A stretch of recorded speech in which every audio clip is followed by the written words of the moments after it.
I still don't know why I knocked that second time.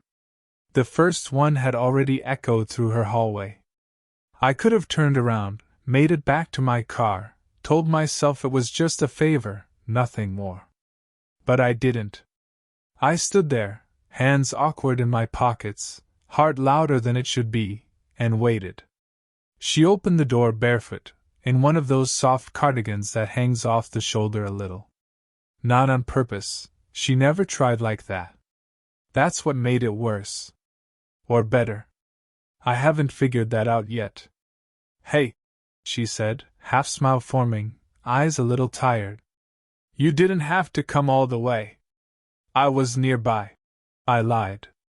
She stepped aside to let me in.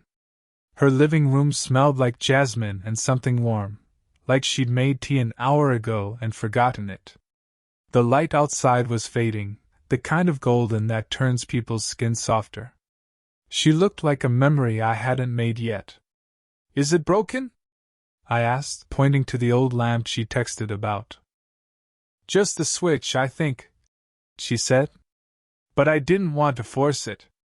Figured you might know. She was always like that, soft, but not fragile. Careful with things. Careful with people. I crouched near the lamp. My hands were steadier than they felt. I could feel her watching me, the way someone watches a fire they didn't mean to start. Silent. A little scared. A little hypnotized. You could have called someone else, I said without looking at her. She didn't answer right away. Yeah, she murmured. I could have. That made me pause, just long enough to feel it. The weight behind that one sentence. I fixed the switch. It was easy. Stupid easy. A 10-second job stretched into a 5-minute excuse. I stayed crouched a little longer than I needed to, just to feel like I belonged there. Like I wasn't pushing something that didn't want to be touched. When I finally stood up, she was close. Not too close. But closer than before. You always move like you're afraid you'll break something, she said quietly. I blinked. What do you mean? She tilted her head, her voice low, a little more honest than usual. Like you're afraid of me? That made my throat tighten. I gave a half laugh, trying to deflect. Maybe I am. She didn't smile back. I'm not asking you to fix me, she said. Just don't be so careful with me. And then she did it. She stepped in, slow but steady, like she wasn't going to ask permission this time. She put her hand on my chest. I didn't breathe. Her fingers were warm. My heart, stupid thing, pushed right into her palm. She looked up at me, really looked, and something between us stopped pretending it wasn't real. But before I could say anything, before I could do anything stupid or brave, her phone buzzed on the table. Her eyes flicked toward it. The moment broke like thin ice under too much weight. I should, she whispered. I nodded. Yeah. But I didn't move. And neither did she. She didn't check the phone right away. She just stared at it like it might explode. I stood there, still close, feeling the weight of all the things we weren't saying press into the air. The warmth of her hand still ghosted over my chest, even though she'd pulled away. She finally picked up the phone, glanced at the screen, then flipped it over. Face down. Everything okay? I asked, even though I wasn't sure I wanted the answer. Yeah, she said. It's just Mark. Mark. Her ex-husband. The name dropped like a coin into a quiet room. He still calls? I asked, softer now. She shrugged. We don't talk. He sends things. Like links to songs we used to love. Articles about getting older gracefully. That kind of crap. I could hear the bitterness she tried to flatten. But something flickered in her eyes, regret maybe. Or exhaustion. He thinks I'm still waiting for him, she added. But I'm not. I haven't been for a long time. I didn't know what to say, so I said nothing. She sat down on the couch, legs tucked under her like she'd been here 1,000 times alone and didn't expect anyone to sit beside her. But I did. I sat next to her, careful not to touch, and stared straight ahead like the lamp I'd just fixed was suddenly fascinating. "You're thinking something," she said. "No," I said. She turned her head toward me. "You always do that. Keep it in." I rubbed the back of my neck. "I just don't want to make this weird." "This?" she asked. I opened my mouth to answer but stopped. What was this, really? Her daughter's old friend who came around to help with things. A boy who'd grown up but never really stopped orbiting her house like it still had gravity? "You helped me build my science project in 7th grade," I said instead. "Remember that volcano?" She laughed, finally and real. "It exploded all over the living room. I was cleaning red food dye out of the carpet for weeks." "You didn't even yell," I said. "You just laughed while I panicked. You looked like you were about to cry," she said, smiling softly. "You were so sensitive back then." "Still am," I wanted to say. "Especially around you." The silence stretched, not awkward, just full. "I shouldn't be here this much," I admitted. "People talk. People always talk," she said. "But they never listen." She was looking at me again. This time without hesitation. Her hand was near mine on the couch cushion. Not touching. Just there. I let my pinky brush against hers, barely a whisper of contact, but she didn't pull away. She didn't move at all. Somehow, that stillness felt louder than anything else. I pulled my hand back first, but too late. The moment had already touched both of us. She stood up like she needed space, like she just remembered something important in another room. "You should probably head out," she said, almost too casually. I nodded. "Yeah, I guess." But neither of us moved. Then came the sound, the front gate creaking open. She stiffened. "That'll be Maya." Her daughter. My friend. We used to ride the same school bus. She used to tease me about how I'd stare too long at her mom whenever she picked her up from school. "I didn't know she was coming," I whispered. "She wasn't supposed to," she whispered back, then quickly moved toward the kitchen. "Stay here. Just don't look weird." Too late for that. The door opened. "You guys always hang out now or something?" she asked, half laughing. Her mother didn't answer immediately. "No. He just helps sometimes." Maya raised an eyebrow but let it go. She grabbed a drink from the fridge and disappeared down the hall. I exhaled. "She's not stupid," I said. "No," she agreed quietly. "She's not." There was a pause, sharp, edged with something that felt like retreat. "I should really go," I said again. She walked me to the door, fingers tugging at the sleeve of her cardigan. The porch light flicked on, casting soft shadows across her face. "I didn't mean to make things harder," I told her. She looked at me, her voice softer than I'd ever heard it. "You didn't. That's the problem." We stood there, the air between us thick with the kiss we hadn't dared yet. Then she leaned in, just enough for her forehead to almost touch mine. I felt her breathe before anything else. She whispered, "You need to stop looking at me like that." "Like what?" I asked, my voice barely audible. "Like you don't care if it's wrong." And for a second I didn't. But then she stepped back. The distance returned. "Good night," she said, closing the door slowly, too slowly, like she was hoping I'd stop her. I didn't. Not this time. But as I walked away, I knew I'd be back. I didn't see her for 3 days.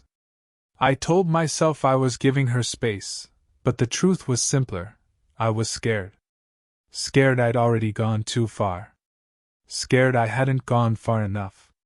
Then came her message. Just one line. The back gate's open. No smiley face. No punctuation. But it was enough. I walked the same path I always did, past the broken fence, under the overgrown vine, shoes crunching on gravel. It felt quieter this time. Like the house was holding its breath. She was in the kitchen, arms crossed, her cardigan replaced by something thinner, more careless, a tank top, bare shoulders. Her hair was messy, but not in the way you fix. In the way you leave when you stop caring what anyone thinks. You didn't answer for days, she said, not looking at me. I thought you needed space. I needed something, she snapped. Then softer. I just didn't know if it was you. The room stilled. The fridge hummed like background tension. You think this is a game to me? I asked. No, she said. I think it's a mistake. That hit harder than I expected. I took a step closer. Then why did you let it happen? The lamp, the tea, the texts, letting me stay late? You knew what this was turning into. She finally met my eyes. You're too young to get stuck in someone like me. I'm not stuck. You will be. Her voice cracked slightly, but she covered it with a forced laugh.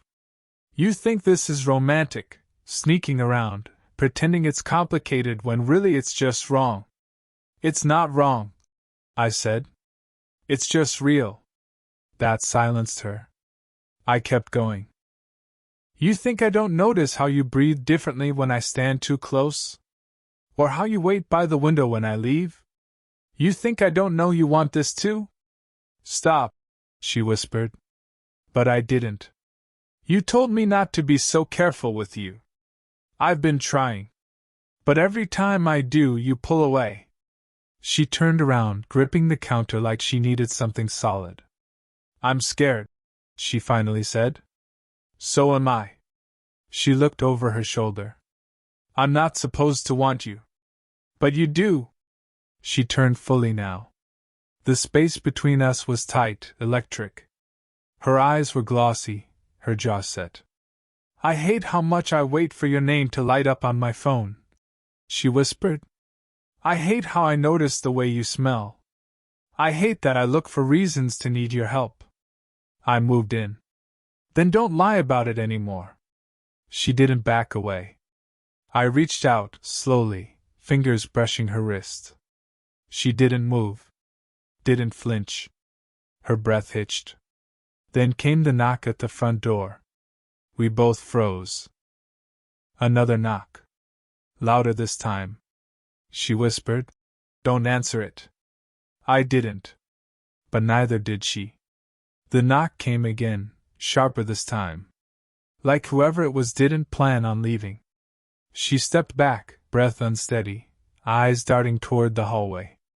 I think I know who it is, she whispered. Before I could ask, the front door opened. Not by her. By Maya. She appeared at the kitchen entrance, holding her phone, her face pale and unreadable. Were you two gonna keep lying forever? She said. The silence after that felt nuclear. Her mother opened her mouth, but no words came out. I stepped forward, instinctively. Maya, don't, she snapped, holding up a hand. Don't say a word to me right now. The way she looked at her mom was different, like the air between them had cracked and something heavy slipped through. I saw your texts, Maya said. Last week. I didn't say anything because I wanted to believe I was wrong. But I wasn't, was I? Her mother tried to steady her voice. It's not what you think. Then what is it? Maya shouted. Because from where I'm standing, it looks like you're sleeping with someone I've known since I was 11. I flinched. She hadn't said it yet, but now it was out there. I wanted to defend her. Wanted to say it wasn't like that, that it hadn't even gone there. But what difference would that make now? You said he was like family? Maya continued, her voice breaking. You used to joke he was my little brother. Was that all fake too? Her mom looked shattered. I didn't mean for it to happen. It got complicated. Maya scoffed. No. It got selfish. She turned to me. And you? Did you ever stop to think about what this would do? To me? To her? I couldn't lie. Every day. Then why didn't you stop? I didn't have an answer that wouldn't sound pathetic. I didn't think it would matter, I finally said. Because I care about her. Maya stared at me, wounded, furious. You had every chance to walk away. You chose this. She looked at her mother. You both did. Then she turned and walked out the front door, slamming it behind her. The silence that followed was unbearable.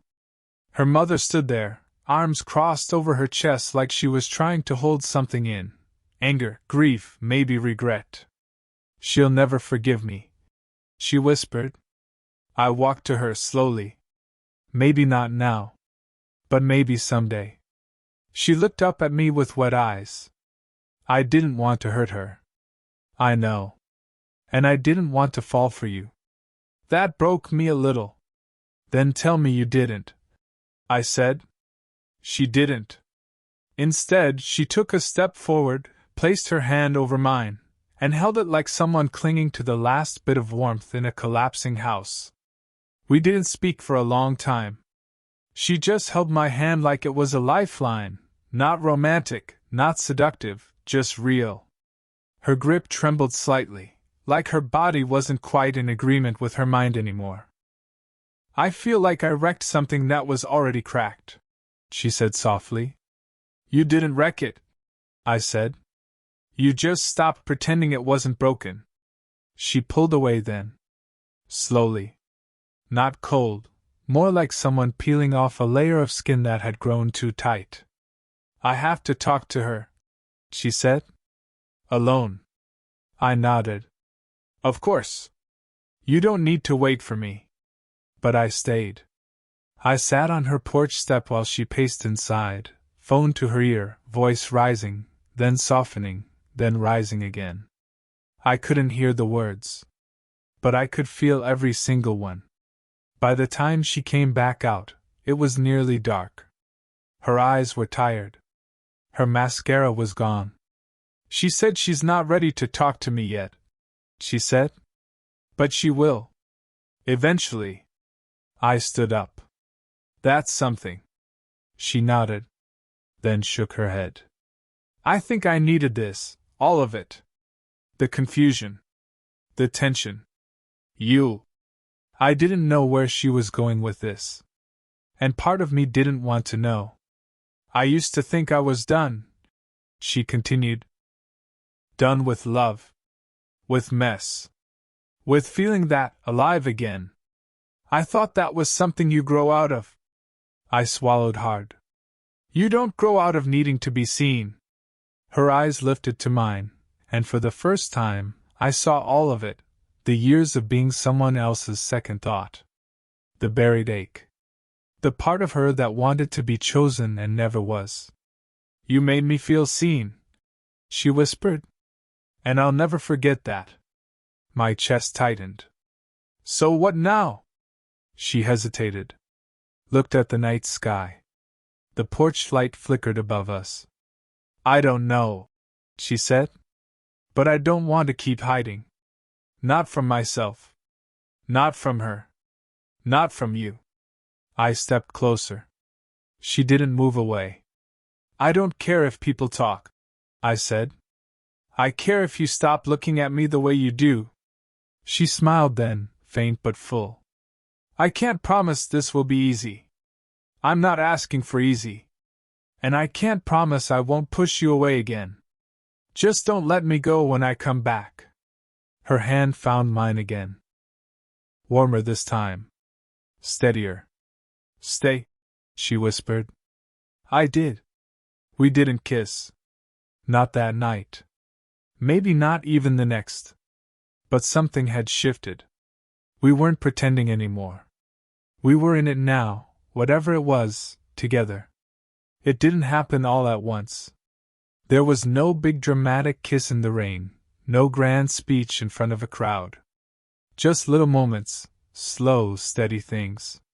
A coffee left waiting on her kitchen counter. A book she said she loved, placed in my hands without a word. The way we sat on opposite sides of her couch, a little closer every time. Maya came around eventually. Not with forgiveness, exactly, not yet. But with silence that wasn't angry anymore. She dropped by one evening, saw me fixing the same lamp again, and didn't say anything about it. That silence felt like the beginning of something healing. Her mom, Anna, I'd started calling her that now, was different too. Softer. Less guarded. Still complicated, still cautious. But she stopped apologizing for wanting things. We had one of those nights, maybe a few weeks later, one where the air was warm and windows were open and nothing big needed to be said. She was sitting barefoot on the porch, her wine untouched beside her, and I joined her without asking. She didn't look at me right away. Just stared out at the quiet street. You know, she said, I keep thinking this will stop making sense eventually. And it hasn't. We sat there for a long time, not touching, not explaining. Just being. It wasn't perfect. We still had our quiet arguments. About how often I should come around, about whether Maya was really okay, about whether this would last. But it was ours. I'd catch her watching me sometimes when she thought I wasn't looking. Like she was still trying to convince herself this was real. And I'd let her. Because I knew the feeling. And maybe that's what made it work in the end. We weren't pretending to be some fantasy. We were just two people who found each other at the wrong time, and stayed anyway. She once told me, when she was tired and unfiltered, I used to believe love was something you had to earn. Something you had to deserve by being enough. And I told her, you don't have to be enough for the wrong person. You just have to be yourself for the right one. She didn't say anything back. But that night, she fell asleep on my shoulder, and I knew she heard me. So yeah? We ended up together. Not in the fairy tale kind of way. In the real, slow, sometimes messy way. But she still pulls me closer sometimes, even now, and whispers, don't be so careful with me. And I'm not. Not anymore. Did you enjoy the story? What kind of stories would you like to hear next? Let me know. I'm always listening.